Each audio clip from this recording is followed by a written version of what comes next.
भारत पाकिस्तान अंदर 20 ॼणनि जे क़त्ल जो एतराफ़ करे वरितो। बरतानवी अख़बार में आयल इल्ज़ाम भारतीय परॾेही वज़ीर राजनाथ सिंह क़बूल करे छॾिया। राजनाथ सिंह चवे थो, भारत जो अमुन ख़राब कंदड़ कंहिं बि दहशतगर्द खे न बख़्शियो वेंदो।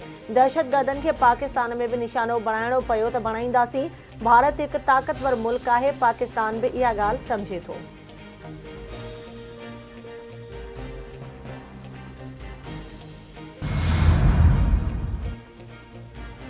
पाकिस्तान जी भारतीय बचाव वारे वज़ीर पारां दहशतगर्दीअ जे एतराफ़ जी मज़म्मत परॾेही वज़ारत जो चवणु आहे त पाकिस्तान भारतीय मुदाख़लत या तरदीद न करण जोॻा सबूत फ़राहम कया। भारत पारां ॾोह जे वाज़े एतराफ़ ते आलमी बिरादरी संदसि घेराव करे पाकिस्तान जारियत ख़िलाफ़ पंहिंजी ख़ुदि मुख़्तियारीअ जी तहफ़ुज़ लाइ पुरज़म आहे। भारतीय हुक्मरान नफ़रत जोॻे बयान बाज़ी जो सहारो वठी रहिया आहिनि। असांजी अमुन जी ख़्वाहिश खे ग़लति न सम्झो वञे।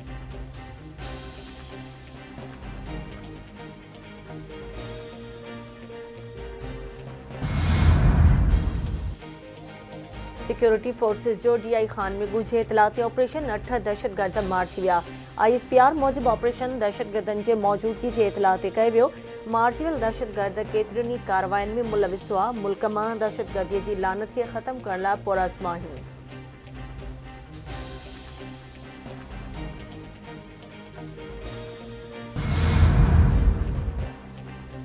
वॾे वज़ीर सैयद मुराद अली शाह सदारत हेठि K4 रिथा ते इजलास में mayor Karachi Murtaza Wahab, municipal principal secretary Agha Wasif ऐं ॿियनि जी शिरकत। वॾे वज़ीर खे PND चेयरमैन, मकानी सेक्रेटरी ऐं PD वाबडा जी ब्रीफिंग। मुराद अली शाह चवे थो, K4 रिथा घणी देरि जो शिकार थी चुकी आहे।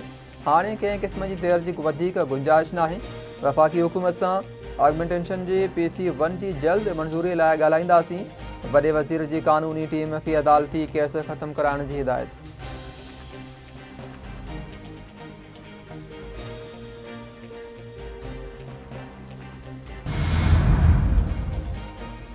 बशाम वाक़े ते इंक्वायरी कमीशन जोड़ी वई आहे। इंक्वायरी कमेटी रिपोर्ट जी रोशनी में कुझु ऑफिसरनि ख़िलाफ़ कार्रवाई थींदी। RPO हज़ारा डिवीज़न ऐं DPO लोअर कोहिस्तान ख़िलाफ़ कार्रवाई थींदी। चीनी शहरुनि जी सिक्योरिटी बाबति वज़ीर आज़म पाण निगरानी करे पियो। दुश्मननि खे पाकिस्तान जी तरक़ी कंदड़ मईशत सुठी न पई लॻे। इतलात वारे वफ़ाक़ी वज़ीर अताउल्ला तारड़ जी प्रेस कॉन्फ्रेंस चयाईं, कंहिंखे बि अमन अमान ख़राब करणु न ॾींदासीं।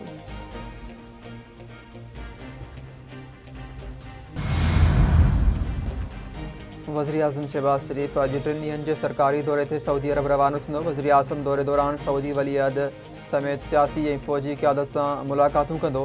परॾेही वज़ीर इसाक़ डार, मोहम्मद औरंगज़ेब, ख्वाजा आसिफ़ ऐं ॿिया वज़ीर आज़म सां गॾु हूंदा।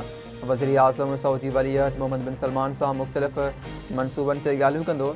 शहबाज शरीफ़ उमरो अदा कंदो ऐं मस्जिद नबी ते हाज़िरी भरींदो।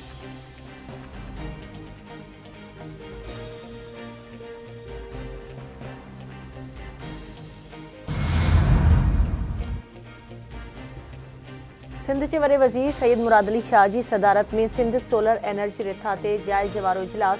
तवानाई वारे वज़ीर नासिर शाह जी वॾे वज़ीर सैयद मुराद अली शाह खे ब्रीफिंग। सिंध सोलर एनर्जी रिथा आलमी बैंक जे सहकार सां 26.86 बिलियन रुपयनि सां शुरू कई वई। हिन साल रिथा लाइ 3.6 बिलियन रुपया रखिया विया आहिनि। रिथा जा 4 जुज़ आहिनि। सूबाई वज़ीर नासिर सिंह शाह जी ब्रीफिंग। वॾे वज़ीर पारां तवानाई वारे वज़ीर खे नेपरा इजलास में शिरकत करे रिथा क्लियर कराइण जी हिदायत।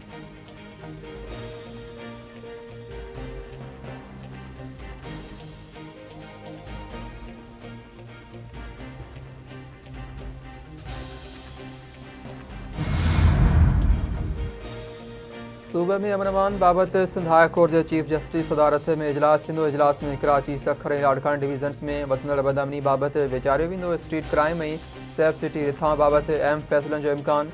इजलास में DG rangers, IG Sindh, DIGs, SSPs ऐं ॿिया अमलदार शिरकत कंदा।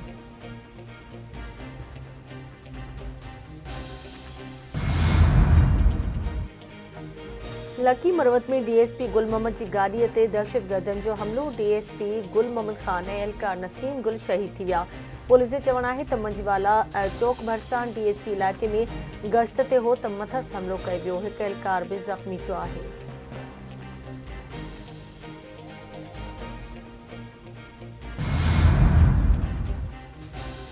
अमरीकी मीडिया ईंदड़ हफ़्ते इसराइल ते ईरान पारां ड्रोन हमलनि जो ख़दशो ज़ाहिर करे छॾियो। रिपोर्ट में चयो वियो आहे त इम्कानी तौरु इसराइली सिफ़ारती मर्कज़ निशानो बणिजी सघिजे थो। ईरान ड्रोन सां गॾोगॾु क्रूज़ मिसाइल इस्तेमालु करे सघे थो। ॾिठो इम्कान आहे त ईरान तरफ़ां इहो हमिलो रमज़ान ख़तमु थियण खां पहिरियां कयो वेंदो। इसराइल पारां दमिश्क में ईरानी सिफ़ारतखाने खे निशानो बणायो वियो हो।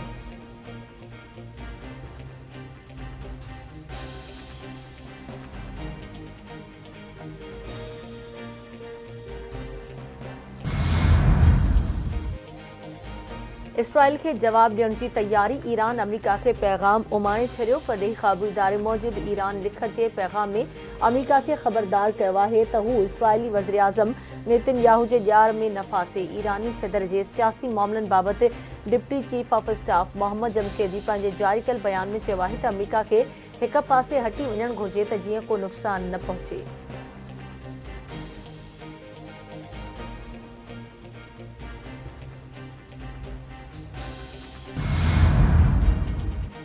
सिंध जे सीनियर वज़ीर शर्जील इनाम मेमन पारां वाधू भाड़ो उगाड़ींदड़ ट्रांसपोर्टर्स ख़िलाफ़ कार्रवाई जी हिदायत। ट्रांसपोर्ट अथॉरिटी सिंध जे समूरनि ऑफिसरनि जूं मोकलूं रद्द करे छॾियूं।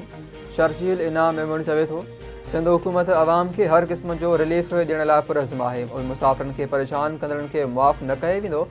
वाधू भाड़ो उगाड़ींदड़नि ख़िलाफ़ मुहिम ईद खां पोइ बि जारी रहंदी।